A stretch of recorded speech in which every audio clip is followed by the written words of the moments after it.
Sæl, ég heiti Tómas og uppáhaldsstaðurinn minn í íslenskri náttúru er Jólasveinabrekkan í Lundahverfi á Akureyri. Ég bý reyndar alveg við hliðina á henni. Þetta er bara örstutt ganga frá heimilinu mínu.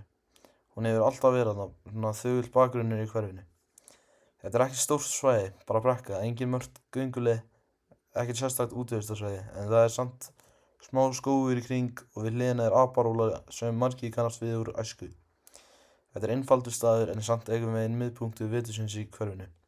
Þegar snjórinn kemur vaknar brekkan. Nýlega var loksins kominn almennilegur snjór og þá fylltist brekkan af lífi. Krakkar að renna sér kalla hver á annan snjókúlur í lofti.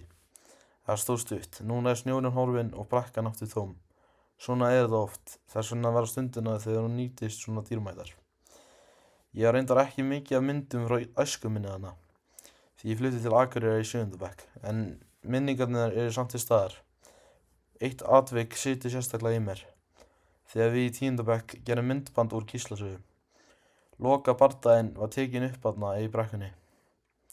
Við hlupum með trésvopn og reyndum að láta eins og þetta var víkingasaga. Það var ekki fullkomið en við lögðum hjartað í það. Það er bara það sem gerir þessi staðir svona mikilvæga.